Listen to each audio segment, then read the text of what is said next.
So, for the last talk for today, it's my pleasure to introduce SysMus17. She's a PhD student in psychology at Goldsmith, and she will talk about flow and music and heartbeats and EEG. I'm looking forward. Thank you, Jan. As he said, I'm doing a PhD on the neuroscience of flow, and I'm here to share a little bit about some preliminary results about my studies into interoception in musicians' flow. And okay, so there are two strange words on this. I assume everybody knows what musicians are, so I'll be telling you about what flow is and what interoception. So what's flow? Do you guys experience flow? Let's find out. Do you ever do something where your concentration is so intense that you're so wrapped up that you become unaware of things you normally notice? Hands up.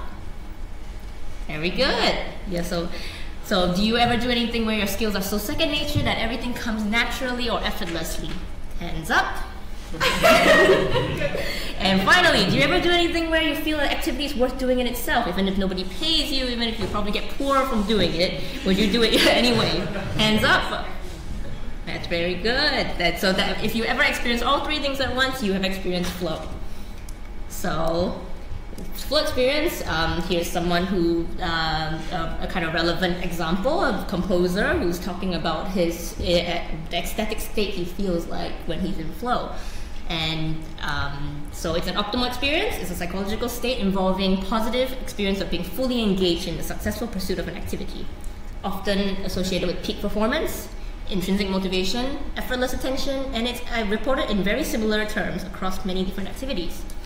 So the characteristics of flow, we'll talk about 9 dimensions of flow. So these, for the purposes of this talk, I'd like you guys to remember number 1. Oh, sorry. Oh. Number 1, challenge, skill, balance. Okay, one way of thinking of challenge, skill, balance is this graph, the two-channel model of flow. So the idea is that flow takes place in this channel because when the demands are high but your skill level is low, we are stressed out. When your skill is high but the demands are low, you are bored. So therefore, flow is this sweet spot where challenge and skills are exactly in balance. Okay, the second one I want you guys to understand is action, awareness, merging. Keep that in mind, we'll talk about that in a little bit. And the final one is autotelic experience. So what is the autotelic experience? It's the part of flow we talk about where you're feeling that what you're doing is worth doing in it for itself. So it has value in and of itself. And that is quite a big part of flow, that people don't do something for a reward outside the activity. So try to keep those in mind. So the other strange word on my title slide is interoception. So interoception is the processing, representation, and perception of stimuli originating from within the body. So it's a different form of perception. So because it's based on the James Lange theory of emotion, the theory states that our perception of emotion comes from the feelings inside our body. So interoception is linked to emotional processing, and also the idea of feeling something from yourself, or within yourself, also forms the basis for our sense of self. So the idea that you can feel a self at all comes from all those sensations from feeling all the sensations within your body. So more recently, there's evidence that your interoception is involved in decision-making, cognition, and perception. And there are inter-individual differences in your interoceptive sensitivity. So we're not all equally good at this. So how they measure how good you are at interoception or how sensitive you are to interoception is often by heartbeat perception. They'd ask in an interoceptive experiment, will ask you to count or time your heartbeats without finding your pulse. People who are better at interoception would be more accurate in either the number of heartbeats they counted or the timing of their heartbeats. So why would we be interested in looking at flow and interoception? Because often people in flow report a different sense of their bodies. So remember the second feature of flow I mentioned, action, awareness, merging? That is this strange feeling where you suddenly get so focused on your activity that you don't feel separate from what you are doing, as reported by a rock climber, Csikszentmihalyi, interviewed. Jackson and Csikszentmihalyi described feeling at one with the movement you're making. So other altered experiences felt during flow include golfers reporting that you feel like you're bigger, you're stronger, you're fitter, you're quicker, and swimmers also report being unusually aware of internal states like their strong heartbeat, tingling sensations in their muscles. So is all this a result of increased interoceptive awareness? So I'm a bit not happy in the fact that we couldn't find the musicians report, but there isn't really a lot of research on musicians yet. So obviously I want to examine how musicians experience flow, interoception during flow, but I can't stop a musician while they're playing to ask them to count their heartbeats. So here's one way we can do it. It's the heart evoked potential. It's a neural feature that's time locked to the heartbeat. So it's about 200. It's a ERP that pops up about 250 to 600 milliseconds after the heartbeat. Yes, so it's a cortical representation of the signals from the cardiac system, and it is shown to reflect individual differences in interoceptive awareness. So larger HGP amplitudes are linked to better interoception. So with people who are good at interoceptive awareness, so they score highly on the counting heartbeat task, they will have higher amplitudes. And there's some evidence that you can actually train people to improve it. So if you teach people to focus more on their heartbeats, their HGP amplitudes also increase. Okay, so how do we get the HGP? So this is a normal ECG. We'll measure ECG. Okay, we're looking particularly for the QRS complex, which is that peak. In particular, the R peak. So that part. And what we do is that we find that peak and we put a time mark on it in the EEG. And then from there on, we can extract an ERP that looks a little bit like this. So what did I do? I had musicians come in to play, amateurs and professionals. That just shows that I have quite a big range of musicians, different styles as well. I used the flow state scale and the dispositional flow scale. For seizure, this is quite important, so I kind of need to explain this. So ask them to bring 3 pieces. So 1 piece would be something that they feel would induce flow. And 2 pieces, I asked for them to bring 2 non-flow inducing pieces, but one of them had to be they considered equally challenging as the flow inducing piece. Remember the first dimension of flow, which was challenge skill balance. So we want to control for that by asking someone to bring something that they will rate equally challenging, so with the similar challenge skill balance, but for some reason does not induce flow. And the second piece they had to bring, the third piece they had to bring was something they liked as much. So something they enjoy playing as much, but also does not induce flow for some reason. So this is what it looked like. A lot of people come in, yes, they repeated each piece twice. And this is important because it's difficult to measure EEG while people are playing. I asked them to close their eyes for 1 minute right after playing. So after they played, they closed their eyes, hit the button to tell me they're done, and we reported 60 minutes, 1 minute right after playing. So participants completed the flow state scale to tell me exactly how in flow they felt after every single piece. So we measured 64 channel EEG and with the biosemi system. This is the behavioral data. So this is the purple ones are the flow inducing piece. These 2 are the non-flow inducing pieces. So you can see that the flow inducing pieces are consistently higher than the non-flow inducing pieces, showing that our manipulation was accurate. And an ANOVA showed that it is significantly different, not by very much, but it is. And the 2 of non-flow inducing pieces were too different, but significantly different from the flow inducing piece, which is good. And this is the ERP analysis, which is what we found the QRS complex with the ECG. And then we checked to make sure that it was accurate, that they correctly found the R peaks. And then we took the data 200 milliseconds and 600 milliseconds after each R peak. So we found that using a longer time window would have gone a little bit too much, gone into the next R peak, so it would have been more messy. So yes, results. We found the largest HEP amplitudes in frontal area. So what I did was to divide the scalp up into 3 areas: frontal, central, and back. So we found that the average amplitudes were highest in the frontal areas, which was encouraging because that's what they found in the literature. So HEP tends to be higher in the frontal areas. And this is what it looked like when we divided it up between the 2 hemispheres. So there seemed to be a very significant difference in the blue line is flow inducing. It's a flow inducing HEP. So there's a very highly negative amplitude there, and compared to the non-flow inducing. So that, remember, larger HEP amplitudes imply better interoception. So this will kind of hint that flow is related with better interoception. And what is really interesting is that if you look at a non-flow inducing pieces, the non-flow inducing, but something that they liked equally as much, at first started out more positive, so smaller amplitude, and then suddenly became way negative during the period where we'd expect to see an HEP change, so 200 to 600 milliseconds, this period here. So it's hard to say what it is now, but I posit that it is because that emotion is a positive emotion due to playing something you really enjoy could give you that kind of arousal that would also increase interoceptive HEP and interoception. So, but it takes a little while to kick in, so it's only something that happens way afterwards. But this is not found in the right hemisphere. Now, this is a little bit problematic. So this is the results of what I just said. And it's a little problematic that the effects lateralized because our main effect was in the left hemisphere, whereas a lot of other studies have found HEP more in the front right hemisphere. So it might be a subject-specific problem, issue, because musicians, we're looking at musicians here, and music processing happens, a lot of music emotion processing happens in the right hemisphere.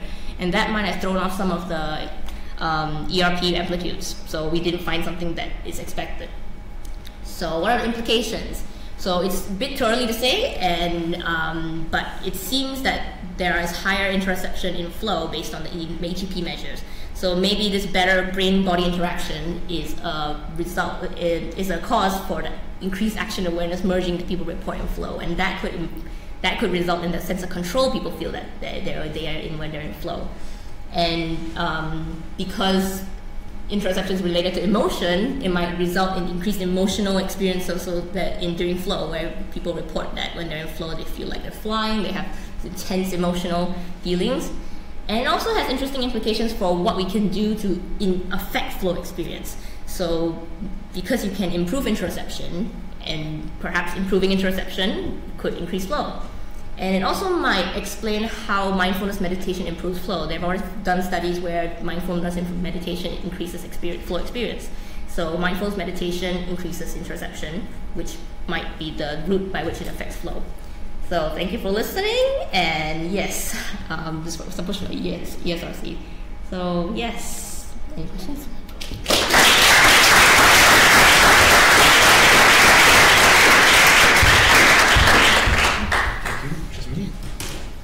Any questions? I think there are a lot. Peter has one?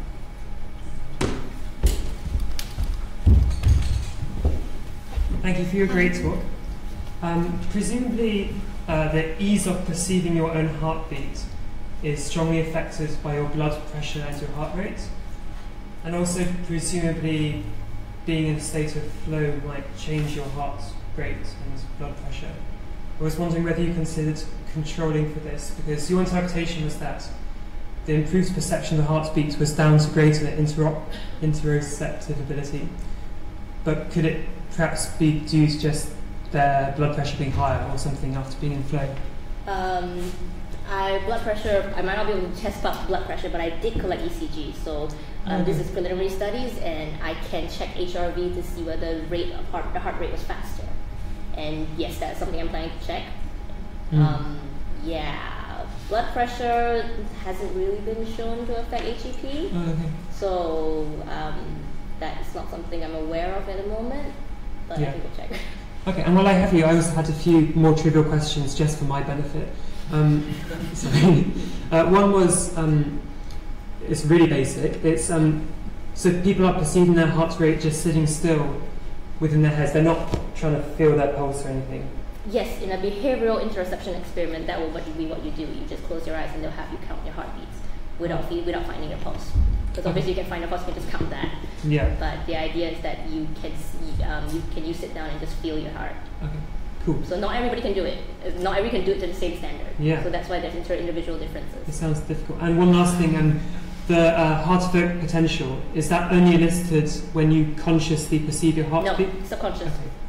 So that's why we can measure it while they're playing and without them actually knowing. So it's a very non-invasive procedure. Cool. Thank you for answering my questions.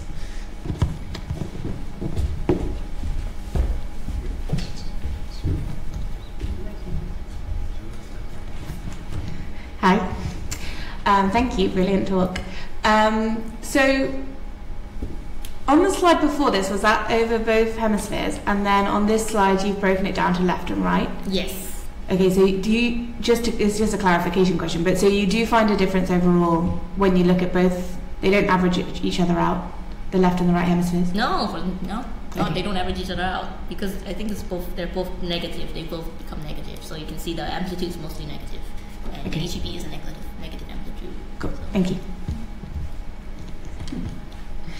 Thanks. It was a great talk, thank you. I'm sorry if I missed this, but was there a way that you controlled for the tempo of the, I guess, the stimuli that they were playing themselves, or did you ask them all to play at the same tempo? Or? Yeah, that would be hard, because these are self-selected pieces, they bring their own pieces. It's really hard to demand someone to get into flow with a piece that you selected. Obviously in an ideal world, everybody would play the same piece and you can just compare that, so tempo wouldn't be a difference. So, but we do have recordings of the music, so I could use MIR to extract tempo and see whether that influences as well. Okay, yeah, that would be really interesting. Yeah. Thank you. Preliminary study still. Yeah, that's cool. There's one more question.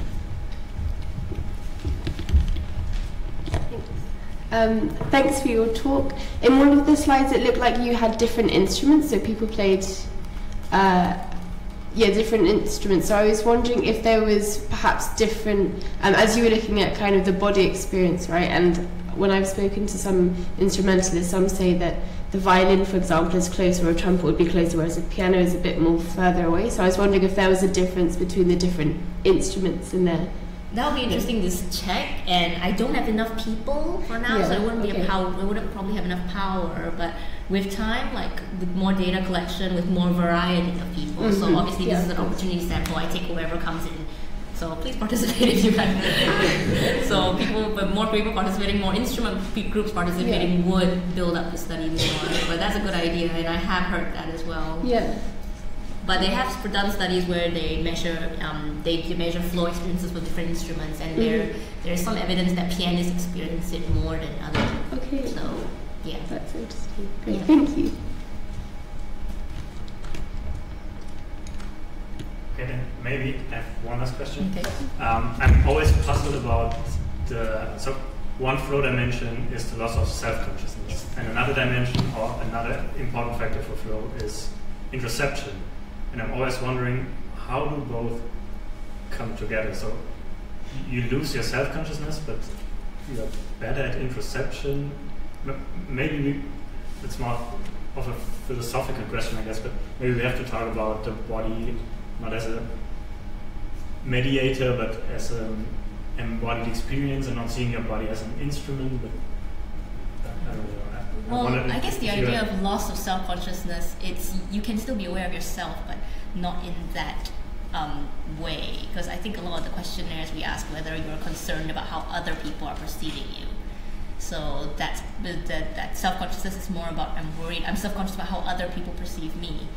But this is being aware of yourself, but not like judging it. There was one interesting qualitative study where they interviewed swimmers, and these people are reporting that they're feeling all this, and you would think that would be so. They're not reporting positive sensations, but they are not judging themselves for it. So it's like sort of accepting that feeling. They're accepting that thing. I'm not too sure whether we've gone off topic a little bit, but it is a long debate on in flow research, self-consciousness versus being really aware of yourself.